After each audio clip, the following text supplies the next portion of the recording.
Jesus.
Sobre a morte venceu, que pra sempre reinará. Poder e leão, poder e leão.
você, se você puder, ficar de pé por um instante.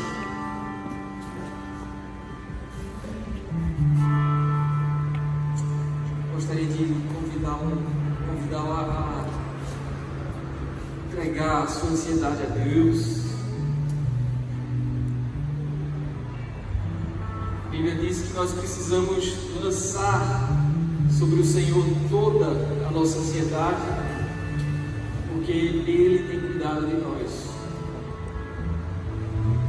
E hoje nós vamos falar de algo que eu acho que todo mundo anseia, todo mundo deseja viver um milagre. Eu acho que todo mundo anseia experimentar a multiplicação de Deus em sua vida. Mas existe uma chave que destrava essa multiplicação, e nós vamos estar falando sobre isso hoje. Tudo dentro da palavra de Deus. Mas é muito importante que você rasgue o seu coração diante do Senhor. Existe um tratamento que Deus deseja fazer em nós, e esse tratamento não é de fora para dentro. Esse tratamento precisa ser de dentro para fora. Então eu gostaria de convidar você para se colocar diante de Deus nesse instante. Enquanto os meninos vão ministrando aqui uma luta que o Senhor tocar no coração deles, mas é crucial que você se apresente a Deus nessa hora. Então, Pai, aqui nós estamos diante de Ti. A Tua palavra diz que nós devemos lançar sobre Jesus toda a nossa ansiedade, porque o Senhor é que tem cuidado de nós. E é por isso que nós estamos aqui hoje, Senhor, porque reconhecemos que nós podemos fazer o que está ao nosso alcance, mas existe um milagre que só o Senhor pode realizar. E é por isso que nessa hora nós vamos correndo para Ti. Nós nos lançamos, Senhor, aos Teus pés. Nós representamos o nosso coração. Te pedimos, Deus, sonda o nosso coração.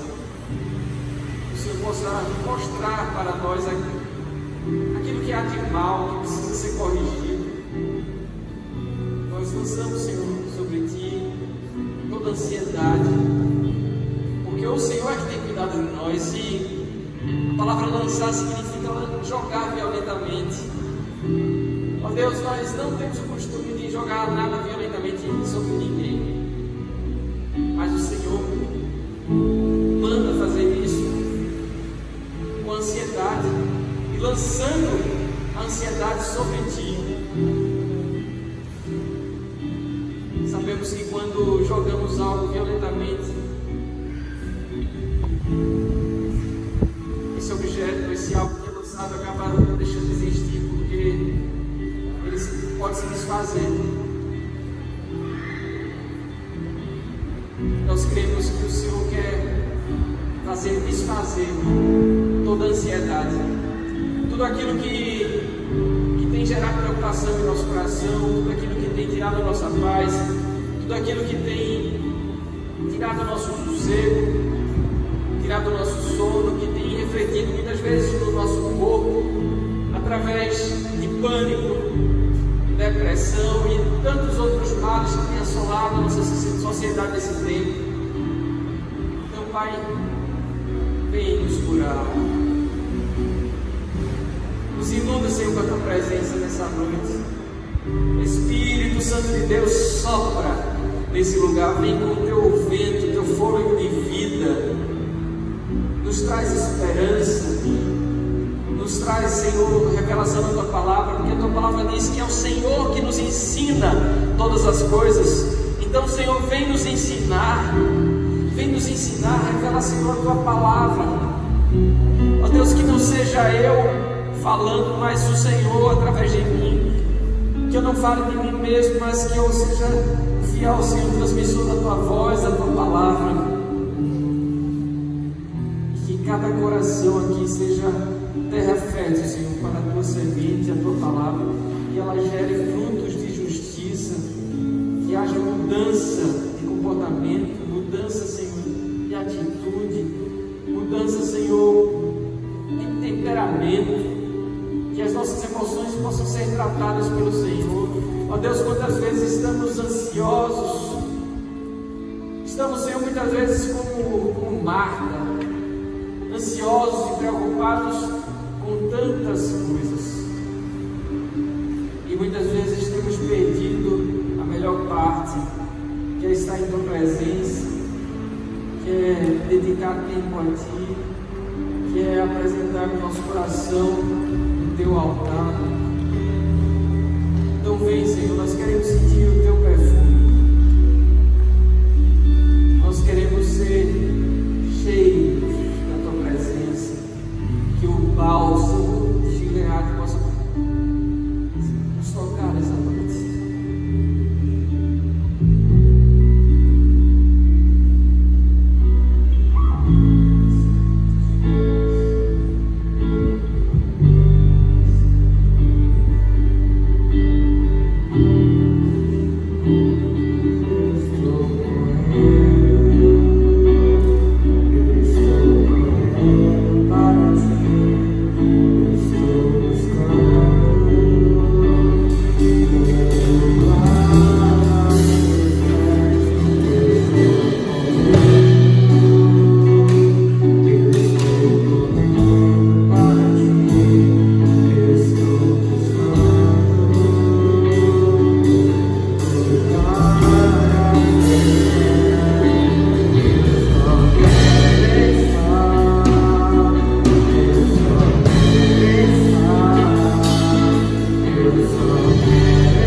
Convidá-la a sentar nesses instantes e abrir a sua Bíblia no Evangelho de Marcos, no capítulo 6. Nós vamos começar trabalhando a partir do versículo 34. Acho que não tem como a gente falar sobre multiplicação sem citar inicialmente esse texto. Marcos capítulo 6, a partir do versículo 34. Nós vamos fazer agora um breve estudo, e eu creio que tem algo poderoso que o Senhor vai falar aos nossos corações através desses textos que nós iremos estudar aqui, que nós iremos ler. Se você puder, tome nota daquilo que vai ser falado aqui. Você que está em casa, se você puder, pegue uma caneta, um papel, se estiver usando o celular, vai anotando aí no bloquinho de notas. O fato é que existe algo poderoso aqui que nós podemos extrair da palavra, e creio que isso fará diferença na sua vida. Então, lá em Marcos, no capítulo 6, a partir do versículo 34, fala de um episódio em que Jesus saiu de um barco. Vamos ler a partir aqui do versículo 34. Diz que quando Jesus saiu do barco e viu uma grande multidão, teve compaixão deles, porque eram como ovelhas sem pastor. Então começou a ensinar-lhes muitas coisas. Já era tarde e por isso os seus discípulos aproximaram-se dele e disseram: este é um lugar deserto e já é tarde. Manda embora o povo para que possa ir aos campos e povoados vizinhos comprar algo para comer. Jesus, porém, respondeu: dê-lhes vocês algo para comer. Eles lhe disseram: isto exigiria 200 denários. Devemos gastar tanto dinheiro em pão e dar-lhes de comer? E Jesus perguntou: quantos pães vocês têm? Verifiquem. Quando ficaram sabendo, disseram: 5 pães e 2 peixes. Então Jesus ordenou que fizessem todo o povo assentasse em grupos na grama verde, e assim eles se assentaram em grupos de 100 e de 50. Tomando 5 pães e 2 peixes, e olhando para o céu, deu graças e partiu os pães. Em seguida, entregou-os aos seus discípulos para que os servissem ao povo. E também dividiu os 2 peixes entre todos eles. E agora veja que poderoso. Versículo 42 diz: todos comeram e ficaram satisfeitos. E os discípulos recolheram 12 cestos cheios de pedaços de pão e de peixe. Os que comeram foram 5.000 homens. Amém? Então, Pai, é essa a tua palavra, que o Senhor possa falar no nosso coração através dela, que o Senhor possa trazer revelação e que o Senhor fale no nosso coração. É isso que nós te pedimos em nome de Jesus. Então eu queria que você reparasse o seguinte: sem dúvida nenhuma, é muito provável que muitos desses discípulos, num dado momento, quando Jesus disse: verifiquem o que vocês têm, eles disseram: meu Deus, é impossível que a gente tenha essa quantidade toda, né? Mas eles foram procurar em obediência. Um denário equivalia ao salário de um dia de um trabalhador. Então, aqui esse texto nos dá um dado interessante, que diz que o discípulo falou para ele: para alimentar esse povo todo a gente precisaria de 200 denários, ou seja, era preciso que uma pessoa trabalhasse quase um ano inteiro para ter o aporte financeiro necessário para comprar comida para aquele povo, o povo todo. Mas Jesus falou: vejam aí o que vocês têm. Porque existe um milagre que Deus deseja fazer com o povo que a gente tem. Porque esse milagre não é ter os 200 denários. Milagre é alimentar uma multidão que precisaria de 200 denários para alimentar, com apenas 5 pães e 2 peixes. Isso é milagre. Ter os 200 denários já seria um grande privilégio, mas muitos poderiam dizer: eu tenho 200 denários porque eu trabalhei e eu consegui. Mas você não ter 200 denários e você conseguir alimentar uma multidão de 5.000 pessoas com 5 pães e 2 peixes é um grande milagre. E é interessante porque Deus tem prazer em fazer milagre quando a gente está em lugares que demandam milagre. Eles estavam num lugar deserto, estavam num deserto. O deserto é um lugar difícil de se habitar, deserto você não tem suprimento facilmente, mas o Senhor ama fazer milagre no deserto. E o milagre aconteceu exatamente num lugar que era difícil de se viver. Os discípulos disseram: olha, mestre, já está tarde, nós estamos num lugar deserto, aqui não tem nada, não tem nenhum supermercado, né? Não tinha supermercado evidentemente naquele tempo, mas não tem nenhum mercadinho, não tem nada aqui, não tem nenhuma venda, não tem mercado público, não tem nada. Eles não têm opção aqui. Se eles ficarem aqui, eles vão perecer. E muitas vezes, quando a gente está num deserto, o medo de perecer, muitas vezes acaba nos envolvendo. Como é que vai ser amanhã? Como é que eu vou sobreviver a tudo isso?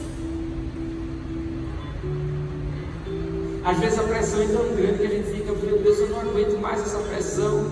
E às vezes a gente fala, poxa, era melhor que o Senhor me levasse logo. O desespero costuma tocar nas pessoas que estão no deserto. Mas o deserto, quando a gente está na presença do Senhor, é o lugar onde podemos vivenciar os milagres. De ver 5 pães e 2 peixes, por exemplo, conseguirem alimentar 5.000 pessoas. Talvez a gente não precise de um milagre dessa proporção, mas se Deus fez um milagre dessa proporção, foi para mostrar que Ele pode fazer o milagre pequeno e pode fazer o milagre grande. Seja como for, todo milagre só é milagre porque é algo que Deus faz e é algo que Ele consegue realizar quando as nossas forças se acabam. Quando nós chegamos no nosso limite, quando não temos mais esperança, quando achamos que é impossível realizar determinada coisa, mas quando apresentamos a Deus o pouco que nós temos, que muitas vezes é apenas a nossa fé, ou às vezes a nossa oração, do tipo, aquele homem que eu nem me recordo qual foi a passagem, que ele precisava de um milagre tão grande, acho que a filha dele estava muito doente, algo assim. É Jairo? Filha de Jairo, né? E Jesus disse, eu vou lá. E disse, não tema, não tenha medo. A má notícia já tinha chegado, a situação já estava preta. Aos olhos humanos já não tinha mais solução. E ele disse, não temas, creia, né? E ele disse, ó, Jesus, me ajuda com minha fé. Era o pouco que ele tinha. Eram os 5 pães e 2 peixes de Jairo. Às vezes, nós precisamos apresentar a Jesus os nossos 5 pães e 2 peixes. Quando nós apresentamos a Jesus o pouco que temos, Ele pode manifestar o poder. Porque, como Paulo falou, o apóstolo Paulo disse, que quando ele estava fraco, aí é que ele estava forte. É interessante que Paulo falou esse texto num contexto de financeiro, porque ele disse, eu aprendi a estar contente em toda e qualquer situação. E ele continuou dizendo assim, eu sei o que é viver na abundância, eu sei o que é viver tendo falta das coisas, eu sei viver no muito, sei viver no pouco, porque eu aprendi a estar contente em toda e qualquer situação. E aí ele continua dizendo assim, porque eu aprendi que quando eu estou fraco, aí é que eu estou forte, porque o poder de Deus se aperfeiçoa na minha fraqueza. Enfim, existe um milagre que o Senhor faz quando nós não temos mais forças para nada. E Jesus fez esse milagre aqui. Mas aí eu queria comparar esse milagre da multiplicação, que foi o primeiro milagre da multiplicação, com o segundo milagre da multiplicação. E aí eu queria convidar você a abrir a sua Bíblia em alguns capítulos à frente, no capítulo 8 de Marcos. E vocês vão perceber que a cena é muito parecida. O milagre se parece muito. Vamos ver aqui? Todos abriram? Todos acharam aí? Marcos 8.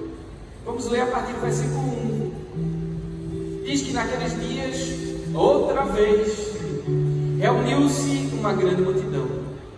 Visto que não tinham nada para comer, Jesus chamou os seus discípulos e disse-lhes, tenham compaixão dessa multidão.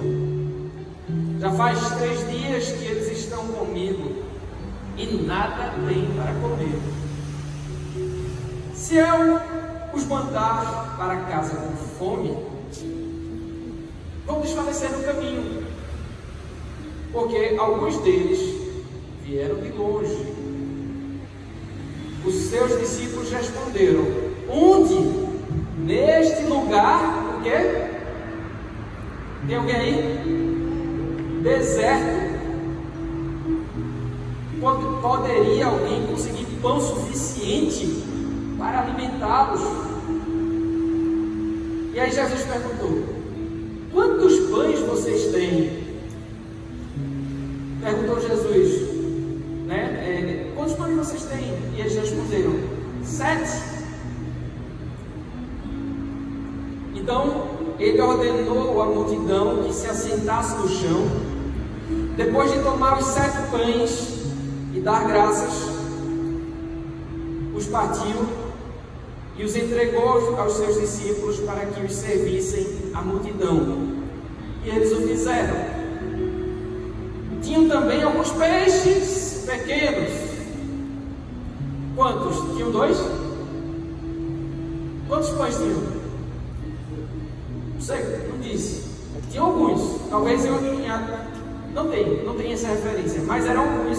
É provável que fossem até mais do que 2. No primeiro milagre, quantos pães tinham? Vocês lembram? 5. Ok? 2. E mais quantos peixes? 2. Nesse milagre aqui, o segundo milagre, diz que tinham quantos pães? 7. E peixes tinham quantos? Alguns. É provável, eu desconfio, eu arrisco dizer, que muito provavelmente se tinham mais pães, muito provavelmente tinham mais do que 2 peixes. Ok? Tinham alguns peixes, como diz aqui. Aí olha só, o povo, diz aqui no versículo 8, que o povo comeu até se fartar e ajuntaram 7 cestos cheios de pedaços que sobraram. Cerca de 4.000 homens estavam presentes, e tendo os despedido, entrou no barco com seus discípulos e foi para a região de Dalmanuta.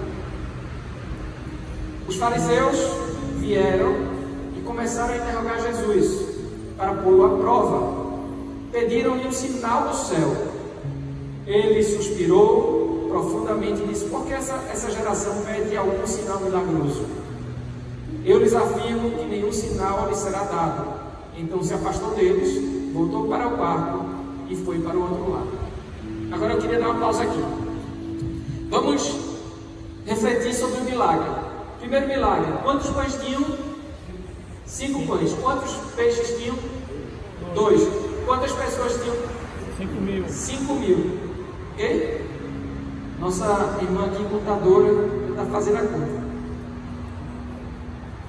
Agora vamos para o segundo milagre. Quantos pães tínhamos? 7. Quantos peixes tinham? Alguns. Mais de 2, provavelmente. Quantas pessoas tinham para comer? 4.000. Agora, a sobra. No primeiro milagre, quantos cestos sobraram? Olha aí direitinho. 12, ok? 12 peixes. 12 cestos, desculpe.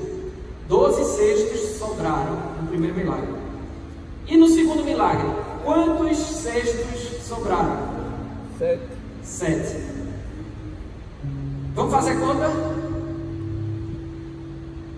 Existe uma disparidade brutal entre o primeiro milagre e o segundo milagre.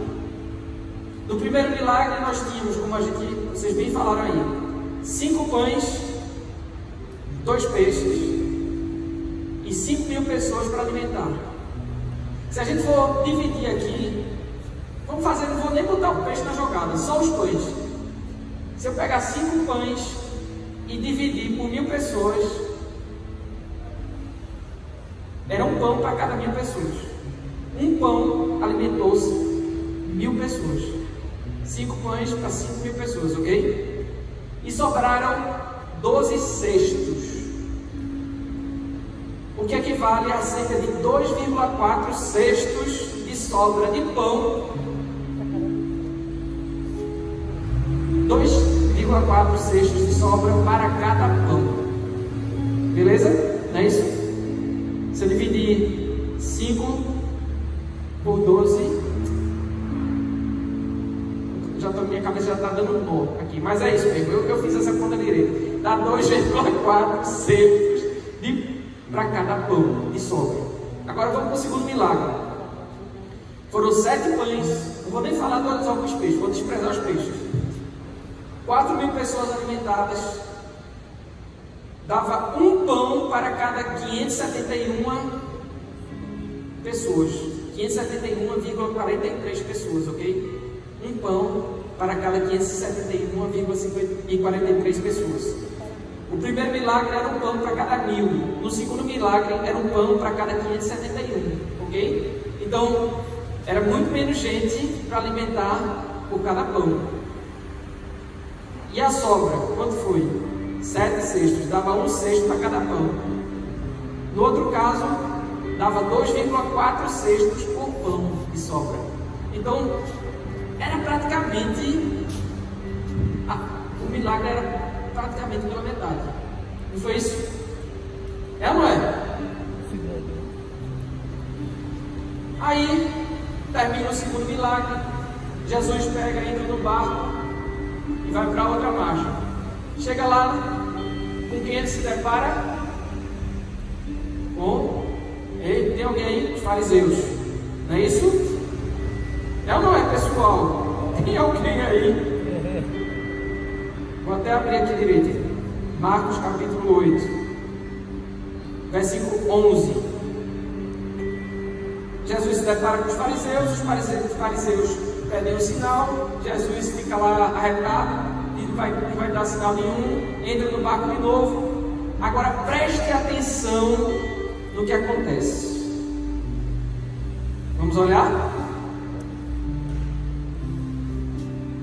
Versículo 14 de Marcos 8 diz: ora, aconteceu que os discípulos haviam se esquecido de levar pão, a não ser um pão que tinha consigo no barco.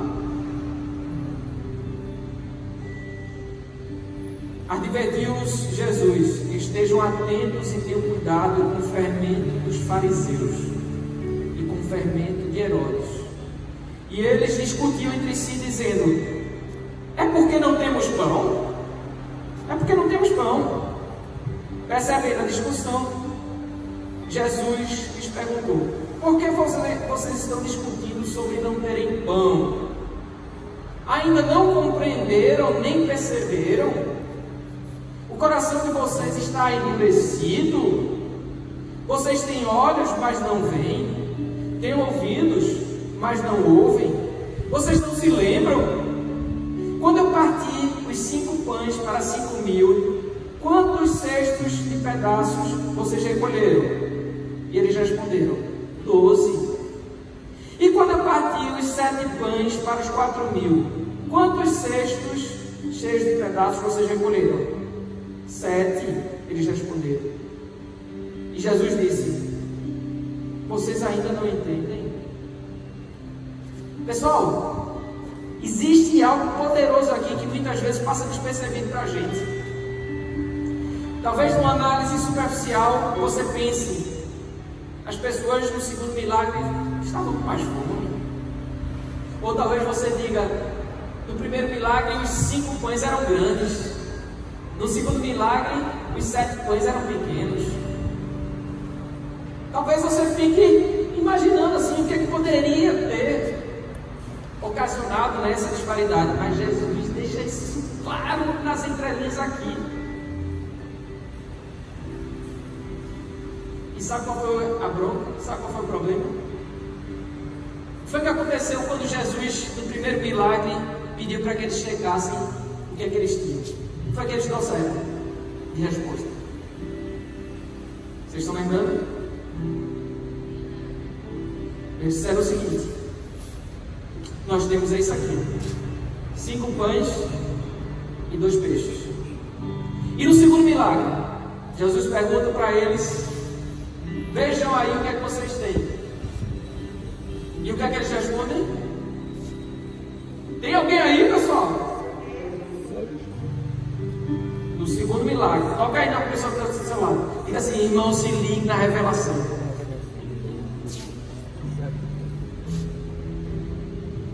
Eles disseram: temos 7 pães. O milagre aconteceu. O volume de sobras foi muito inferior ao do primeiro milagre. Talvez eles tenham pensado: puxa, da outra vez tinham 5.000 pessoas, a gente alimentou todinho, todo mundo ficou de barriga cheia e ainda sobraram 12 cestos. Mas dessa vez só tinha 4.000, entre aspas, né? Porque é um grande milagre. Você alimentar 4 com 7 pães é um grande milagre. Mas, poxa, o milagre foi muito menor. Mas quando eles voltam para o barco, e a gente leu ainda há pouco aqui, o que é que diz? Que os discípulos tinham se esquecido de levar pão, a não ser um pão que tinham consigo no barco. Então eu pergunto para você, quando Jesus perguntou: o que é que vocês têm? E eles disseram que tinham 7 pães. A resposta foi verdadeira ou não foi? Ou foi mentirosa? Era verdade ou era mentira? Segundo milagre, quando Jesus pergunta: quantos pães vocês têm? Eles falaram: temos 7. Ele deixou um lá. Sendo que tinha um escondido. Era 8. Na verdade, a resposta era: nós temos 8 pães. E o que foi que eles disseram para Jesus? Nós temos 7 pães. Aí Jesus pega, entra no barco, descobre que tinha um pão escondido.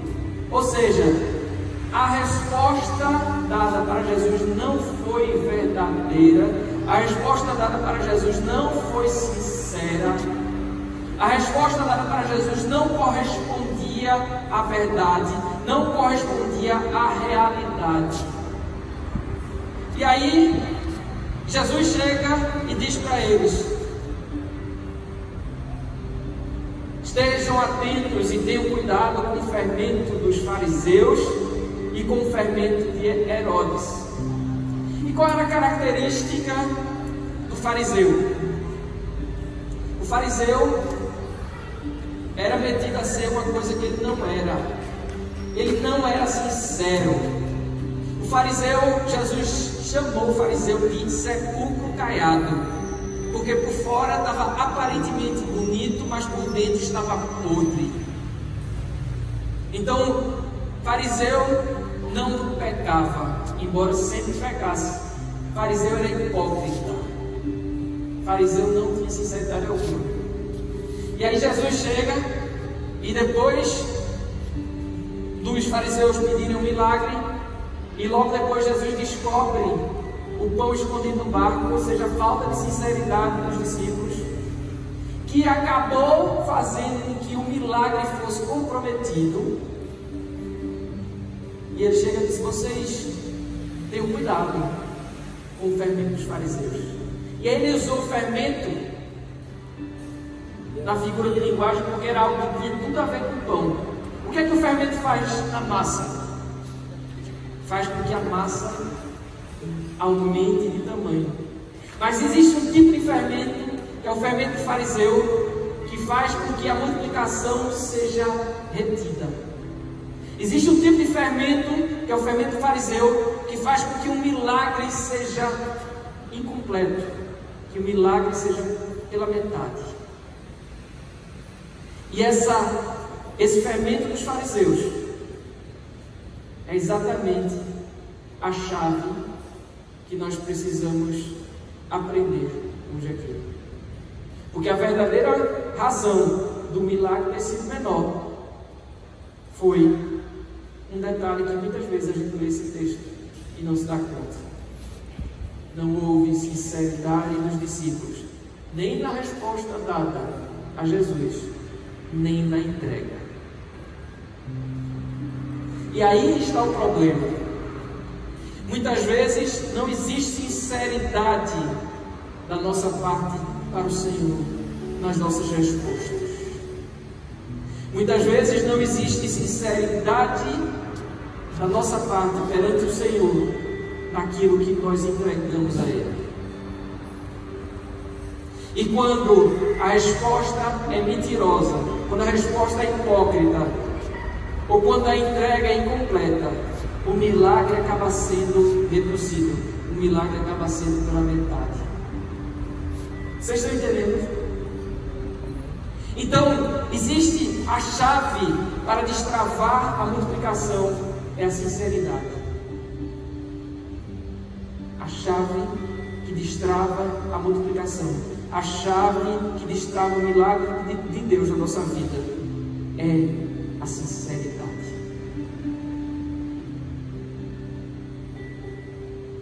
E aí é importante que você faça um exame de consciência nessa noite. Você tem sido sincero diante do Senhor? Você tem sido sincera perante o Senhor?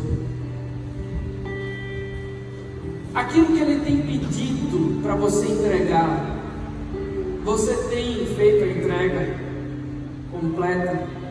Ou você tem feito a entrega parcial? Quantas vezes a gente deixa de viver a plenitude do milagre porque nos falta, queridos, sinceridade? Quantas vezes nós desistimos em entregar tudo o que o Senhor nos pede? Lá em Apocalipse, por exemplo, no capítulo 3, no versículo 20, Jesus falou: eis que estou à porta e bato. Se alguém ouvir a minha voz e abrir a porta, eu entrarei e cearei com ele. Sendo que muitas vezes a gente abre, a gente recebe uma visita, a gente faz muitas vezes com Jesus o que nós costumamos fazer com as pessoas que visitam a nossa casa. Sabe como é que é? A gente entra, a pessoa toca a campainha, você bate na porta, né? Vamos bater na porta para ficar mais perto de Apocalipse. A pessoa bate na porta, você vai lá, que felicidade, você está aqui, Jesus. Jesus é seu nome, né? Que coisa boa, seja bem-vindo. Aqui é a sua casa, sinta-se em casa. Aí você leva para a sala, um lugar bem arrumado, né? E aí você aceita um cafezinho, Jesus, né? Jesus aceita um pãozinho. Jesus aceita um chá. E aí você vai, mas não sai dali. O relacionamento se restringe à comunhão naquele cômodo. Ninguém chega e diz assim: seja bem-vindo, sinta-se em casa, vem aqui conhecer. Aqui, até muita gente, já vi gente que faz. Eu acho que eu já fiz assim. Ó, aqui é o quarto do casal, aqui é o quarto da criança, aqui é o quarto do sei o quê, aqui é o quarto do serviço, e aqui, porta fechada, aqui é o quarto da bagunça. É o quê? É o quarto da bagunça. É o quarto da bagunça, é aquele que você não apresenta para ninguém, e a porta fica fechada, mas porque você não quer que ninguém veja o que está ali dentro. Tudo fora de ordem, tudo fora do lugar, coisa velha guardada, lixo, algo que não serve mais, mas que você preserva, porque talvez você diga assim: pode ser que um dia eu venha precisar disso. E quando chega o dia que você precisa, você não acha, e aí você tem que comprar de novo. Alguém já viu esse filme? Levanta a mão aqui para ver se eu estou falando alguma. Deixa eu levantar a mão. Mas ninguém leva no quarto da bagunça. Mas Jesus quer entrar no quarto da bagunça da sua vida. Jesus quer entrar no quarto da bagunça da minha vida. E é por isso que Ele diz: eis que estou à porta e bato. Ou se alguém ouvir a minha voz e abrir a porta, eu entrarei. Mas Ele não quer se restringir à sala, a parte arrumada da sua vida, a parte arrumada da minha vida. Ele quer algo além disso. Então nós precisamos entregar a Jesus todos os cômodos. E muitas vezes nós dizemos para Jesus: Jesus, a minha vida é isso mesmo, é tudo isso aqui. Mas o quarto da bagunça está lá, fechado, cadeado, pega ladrão e tudo mais que possa existir para evitar que alguém consiga entrar. E enquanto Jesus não entrar no quarto da bagunça da nossa vida, enquanto Ele não entrar, nós estaremos impedidos de viver a plenitude do milagre. Porque o milagre só acontece quando a nossa entrega é total. A gente viu isso aqui. Quer dizer, eu exagerei. O milagre até acontece quando a nossa entrega é parcial, mas ele não é um grande milagre. É um milagrezinho. É um milagre menor do que poderia ser se nós tivéssemos a sinceridade para entregar tudo, para fazer entrega de verdade em todos os cômodos da nossa vida. Eu estou falando, percebe o seguinte, eu não estou falando de dinheiro não. Eu estou falando de coisas que Jesus quer que a gente entregue. Muitas vezes é entregar o perdão para alguém e que a gente retém, porque a gente arruma N justificativas para dizer que essa pessoa fez é imperdoável. Mas você deixa de perdoar e deixa de ter a salvação. Porque Jesus disse, olha só, está lá em Mateus 6, eu acho. Porque se não perdoares aos homens as suas ofensas, o vosso Pai Celestial não poderá perdoar as vossas. E se o perdão de Deus que concede a salvação depende do perdão de Deus, se não tem perdão de Deus, tem salvação? Não tem. Então, para ter perdão de Deus, para ter salvação, precisa do perdão de Deus. E para o perdão de Deus nos alcançar, é preciso do perdão dos homens. Eu queria falar algo diferente para você, mas é isso que Jesus disse. E eu não estou aqui para enganar você, nem para falar aquilo que você quer ouvir. Eu estou aqui para falar aquilo que você precisa ouvir. Quantas vezes então você deixa de viver o propósito de Deus porque não se entrega de verdade? A entrega parcial. Quantas vezes ouvimos Jesus bater na porta e mesmo ouvindo, muitas vezes a gente deixa de abrir para que Ele entre. Em quantos momentos a gente faz uma entrega parcial, preservando verdadeiros quartos escuros da nossa vida, e a gente não permite que Jesus entre nesses cômodos. Bem, queria que você refletisse hoje. Me lembro uma vez que eu estava esperando uma encomenda em casa. Eu morava num prédio que não tinha porteiro. Era um prédio bem pequenininho, só de 4 apartamentos. E aí, qualquer encomenda que chegasse, tinha que tocar lá. Ou era uma encomenda, ou era um fornecedor que tinha contratado para fazer alguma coisa. E a pessoa foi lá, minha esposa estava em casa, ouviu a campainha tocar, mas ela não atendeu por medo. Porque ela não sabia. Ela ficou com medo. E muitas vezes o medo impede que Jesus faça um milagre na nossa vida. Nesse caso, por exemplo, o segundo milagre, a gente vê que houve medo. É ou não é? Por quê? O que faria uma pessoa responder a Jesus e dizer assim: o que é que vocês têm? E responder: temos 7 pães, quando na verdade tinha 8, e deixou o 8º pão guardadinho no barco. O que é que motivou essa pessoa a fazer isso? Será que você pode pensar? Muito provavelmente o medo de passar fome, o medo de não ter um pão para comer depois. Já estava ali vários dias fazendo a obra. É ou não é? Então, isso reteve o milagre. E aí eu queria que você, só para a gente fechar, que já está bem pertinho, abra sua Bíblia em Lucas, no capítulo 12, que eu gostaria de aprofundar com vocês mais um pouco sobre essa questão do fermento dos fariseus.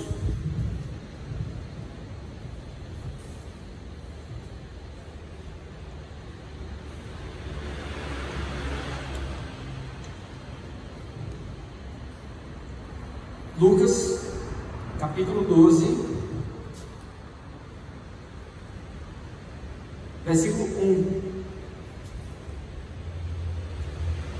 Diz assim: neste meio tempo, tendo se juntado uma multidão de milhares de pessoas ao ponto de atropelarem umas às outras, Jesus começou a falar primeiramente aos seus discípulos, dizendo: tenham cuidado com o fermento dos fariseus, que é a hipocrisia.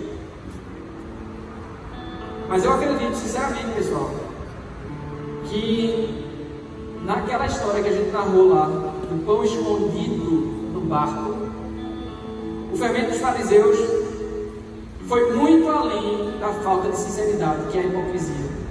Hipocrisia nada mais é do que falta de sinceridade.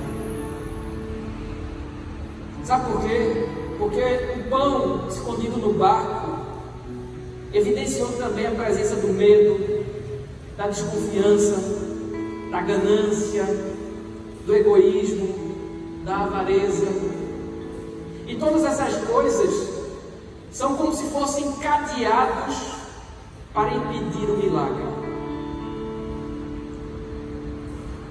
Existe uma chave que a gente quer ativar hoje aqui, que é a chave da multiplicação, é a chave que abre o cadeado. A chave da multiplicação é a sinceridade, é você entregar aquilo que Jesus pede a você de forma completa e não parcial. Por outro lado, existem os cadeados para impedir a multiplicação, para impedir o milagre em sua plenitude. E esses cadeados são a hipocrisia, ou seja, a falta de sinceridade, o medo, a desconfiança, a ganância, o egoísmo, a avareza. Então, assim, a gente precisa estar bem atento à presença na nossa vida do medo, da desconfiança, da ganância, da ambição desenfreada, do egoísmo, da avareza, pois todas essas coisas podem impedir que façamos a entrega completa e assim nós acabamos sendo impedidos de vivenciar a plenitude do milagre. Por quê? O que foi que o medo fez aqui com esse povo? O medo, a ganância, a avareza, o egoísmo, o que é que todos esses comportamentos acabaram fazendo? Acabaram fazendo com que a entrega fosse parcial. E talvez aqui exista ainda um negócio, o orgulho. Eles não queriam também dizer que não tinham nada, né? Eles poderiam ter dito assim: a gente não tem nada não, para alimentar 5 mil a gente não tem nada. E aí escondiam 8 pães e alguns peixes. Mas eles queriam aparentar uma coisa diferente. Eles chegaram para Jesus e disseram assim: nós temos aqui 7 pães. E isso trouxe consequências. A consequência foi aquilo que a gente já estudou, um milagre parcial. Mas aí eu queria refletir com você agora no caso de um milagre completo. A gente já leu o primeiro caso do milagre completo. Completo foi fogo, né? O primeiro caso do milagre completo, que foi da primeira multiplicação dos pães. Mas agora eu queria que você fosse para... Vamos ver o caso do Antigo Testamento. 1 Reis, no capítulo 17, a partir do versículo 8, conta uma história bem interessante. Todos acharam aí? Amém ou misericórdia? 1 Reis, capítulo 17, versículo 8.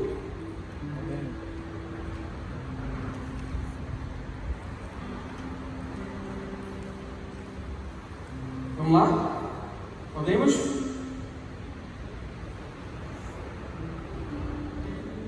Diz assim: então lhe veio a palavra do Senhor dizendo: dispõe-te e vai a Serepta, que pertence a Sidom, e demora-te ali, onde ordenei a uma mulher viúva que te dê comida. Então ele se levantou e se foi a Serepta. Chegando à porta da cidade, estava ali uma mulher viúva apanhando lenha, e ele a chamou e lhe disse: traze-me, peço-te, uma vasilha de água para eu beber. Indo ela a buscá-la, ele a chamou e lhe disse: traze-me também um bocado de pão na tua mão. Olha o pão de novo aqui aparecendo, ok? Porém ela respondeu: tão certo como vive o Senhor, o teu Deus, nada tenho cozido. Há somente um punhado de farinha e uma panela e um pouco de azeite numa botija. E vês aqui, apanhei 2 cavacos e vou preparar esse resto de comida para mim e para o meu filho. Então comê-lo-emos e morreremos. Elias lhe disse: não temas, vai e faze o que disseste, mas primeiro, vê que doideira, faze dele para mim um bolo pequeno e traz-me aqui.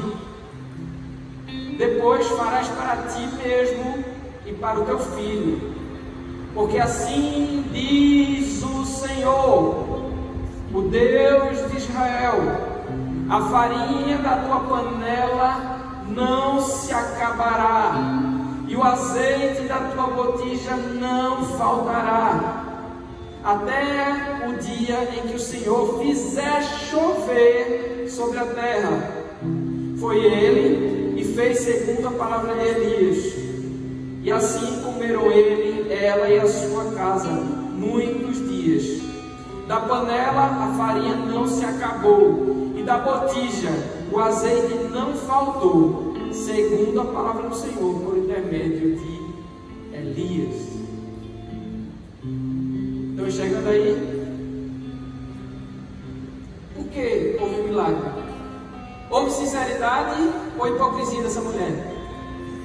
Hein, pessoal? Sinceridade. Houve sinceridade. Ela não escondeu nada.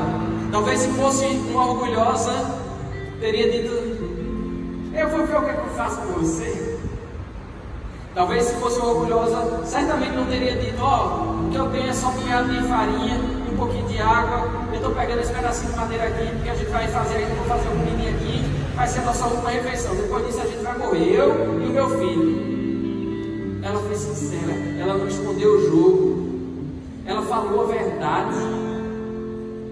E aí ela ativou a chave da multiplicação, ok? Ela ativou a chave da multiplicação. E quando ela foi sincera e ela fez a entrega completa daquilo que aquele profeta, que era Deus ali naquele lugar, representando Deus ali, porque Deus falou: você vai para aquele lugar porque eu reservei lá uma viúva que vai te alimentar. E vê que coisa, pessoal. Quando o profeta chega no lugar, a viúva não tinha nada. E muitas vezes, qualquer profeta, qualquer homem de Deus, qualquer pessoa que recebeu o direcionamento do Senhor, fica se questionando: irmão, isso aqui não foi Deus que falou, não é possível, isso aqui vai na minha cabeça. Não tem sentido. Como é que pode? O Senhor disse para eu vir para cá, e quando eu chego aqui é tudo diferente daquilo que Ele falou para mim. Mas havia ali o desejo de Deus de fazer a multiplicação. E a multiplicação, para ser ativada, precisava da sinceridade e da entrega. São duas chaves que nós precisamos entender. É evidente que se não houvesse sinceridade, nós precisamos entregar, essa mulher não teria vivido o milagre. Porque na verdade, por trás da disposição de entregar, está a postura de alguém que obedece, mesmo diante de circunstâncias tão contrárias. Porque se coloca no lugar daquela mulher. Muitas vezes a gente se encontra assim. Às vezes a gente recebe um pedido de socorro de alguém e a gente mal tem pra gente.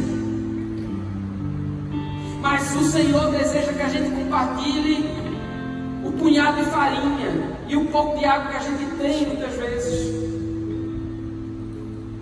Porque quando a gente faz isso, a chave da multiplicação é girada. Queridos, eu estou falando isso aqui para mim também.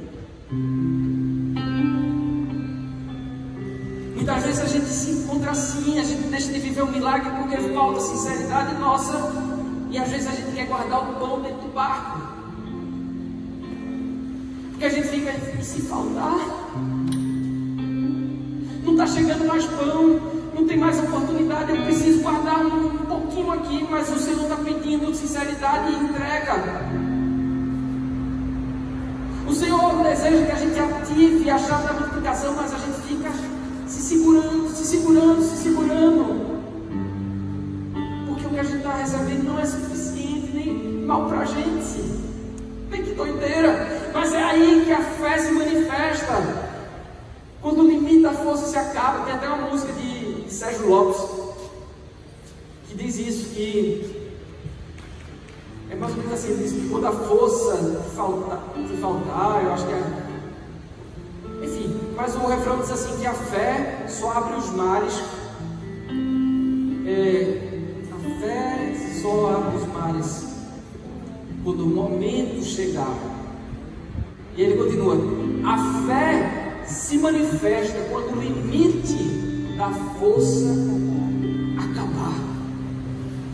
E ele continua, a fé tem seus segredos, não se revela ao que tem medo, mas ao que busca, até o momento da fé chegar. Porque talvez você diga assim, eu não tenho fé, mas a fé se manifesta quando você não tem forças, a fé se manifesta quando o limite, seu limite chega, a fé se manifesta no momento certo. Então possamos orar como aquele homem que comentamos aqui há pouco, que disse, Jesus me ajuda na minha fé, e Ele possa nos ajudar na nossa fé. E aí, queridos, a gente viu aqui o caso da viúva de Sarepta, que vivenciou um milagre poderoso, onde o pão não se acabou, porque ela acionou a chave da multiplicação, a sinceridade e a entrega. E aí, olha só, eu queria falar para vocês de um caso, que o que aconteceu foi mais um caso, né? Porque o segundo milagre da multiplicação foi bem menor. Mas existe um caso que eu acho que é bem emblemático, que demonstra as terríveis consequências quando nós, ao invés de acionarmos a chave da multiplicação, nós acionamos os cadeados da retenção da multiplicação. E foi exatamente o que aconteceu na vida de Ananias e Safira. Está lá no livro de Atos. E o que foi que aconteceu na vida deles? Ananias e Safira quiseram manter a boa aparência. O que é que acontecia lá na igreja primitiva? Os irmãos compartilhavam tudo. Então, tudo que eles tinham, eles partilhavam entre si. E aí, uma pessoa lá cheia de fé vendeu uma propriedade lá. E chegou, era muito comum. Eles chegavam todo apurado, eles chegavam e traziam para os apóstolos, e assim, ó, isso aqui para ajudar quem está precisando, para fazer a obra do Senhor, para financiar os missionários, enfim, era mais ou menos isso. E aí eles entregavam. Aí chega Ananias e Safira, venderam o negócio e muito provavelmente pensaram, vamos fazer igual a Zezinho. Sendo que a gente vai ser esperto, a gente vai dizer que está entregando tudo, mas a gente está escondendo um negocinho ali no barco. Mas a gente vai dizer que está entregando tudo, sem entregar, a gente vai esconder uma parte. Aí o que foi que aconteceu? Quando eles chegaram assim, porque eles queriam manter a boa aparência, né? Perante os irmãos, poxa, que pessoa com liberalidade, né? Poxa, coisa tremenda, maneira, safira, olha só, rapaz, eles venderam aquela propriedade, cara, que só aquela mansão, e eles chegaram, olha só, entregaram tudo, mas era mentira. Eles entregaram uma parte, uma fração, e aí o Senhor revelou isso, e o apóstolo que estava lá chegou e disse: vocês estão querendo enganar o Espírito Santo. Não a mim, não é a nós, os irmãos, que vocês estão querendo enganar, vocês estão querendo enganar o Espírito Santo. E isso acabou lhes custando a vida. Eles morreram ali. Então, para fechar, queria dizer para você que quando a falta de sinceridade e entrega é incompleta, o milagre é vivenciado de forma incompleta também. Que possamos hoje, então, nos arrepender, que possamos, a partir de hoje, praticar a sinceridade, que possamos, a partir de hoje, fazer uma entrega de tudo aquilo que o Senhor nos pedir, ok? E que também, ativando essas chaves, que possamos experimentar o milagre da multiplicação, o milagre completo, a plenitude de Deus. Amém? Eu queria convidar você a ficar de pé nesse instante. Eu gostaria de orar por você, e os irmãos vão ministrar aqui, e logo em seguida a oração, eu queria convidá-los a ofertar ao Senhor. Vocês vão ter essa oportunidade de fazer isso. Quem estiver assistindo em casa, pode entrar lá no portal da igreja, tem instruções de como você pode contribuir daí de onde você está. Quem faz parte aqui desse ministério sabe que nós temos realizado um trabalho importante aqui, tanto em Boa Viagem, como no Recife Antigo, com moradores de rua, e tem muita gente precisando de socorro, pessoal, e é com a contribuição que vocês fazem que nós conseguimos custear o aluguel daqui, energia e tantas outras despesas.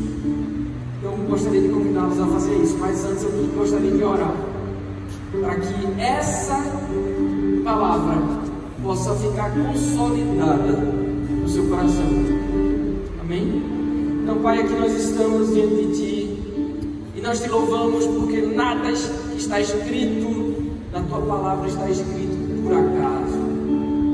Nós Te louvamos, Senhor, porque o Senhor escreveu de forma milimétrica tudo que aconteceu. O Senhor tinha um propósito de nos ensinar algo, e nós Te louvamos por isso. Nós Te louvamos porque existe uma chave que o Senhor deseja virar na nossa vida, e essa chave é virada através da sinceridade, através do arrependimento. Oh Deus, essa chave é virada quando nós fazemos a entrega completa a Ti. E é por isso que nessa noite nós nos arrependemos, Senhor, porque temos pecado contra Ti. Nós nos arrependemos, Senhor, porque tem faltado sinceridade. Nós nos arrependemos, Senhor, porque muitas vezes o orgulho tem feito com que o Senhor acabe nos resistindo. Porque, como diz lá em Tiago, sujeitai-vos, pois, a Deus, resistir ao diabo, e ele fugirá de vós. Mas antes, a Tua palavra diz que Deus resiste ao soberbo, Deus resiste ao orgulhoso, mas dá graça ao humilde. E muitas vezes, Senhor, tem faltado sinceridade. Muitas vezes, Pai, o orgulho tem sido presente na nossa vida, e ao invés de acionarmos as chaves do milagre, nós temos instalado verdadeiros cadeados que têm retido a Tua bênção na nossa vida. Então, Pai, nos perdoa. Mostra, Senhor, para cada um de nós aquilo que precisa ser entregue.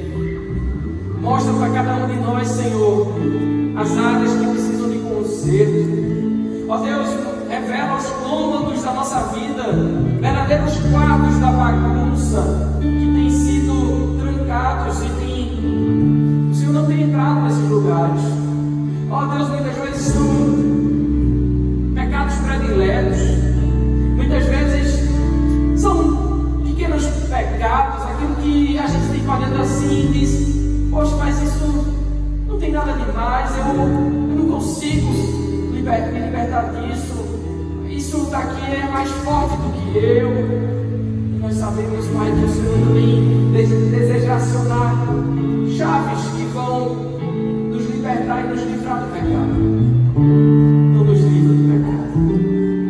Vem, Espírito Santo de Deus. A tua palavra diz, Senhor, que o Senhor é que convence o homem do pecado, da justiça e do juízo. Então vem hoje, Senhor. Vem nos envolver. Manifeste o teu poder sobre nós, Pai. Em nome de Jesus, Deus poderoso. Que a chave da multiplicação possa ser acionada na vida de cada um de nós. Em nome de Jesus, Senhor, eu coloco diante de ti cada uma das pessoas que estão ouvindo essa ministração. Que o Senhor possa visitá-las agora.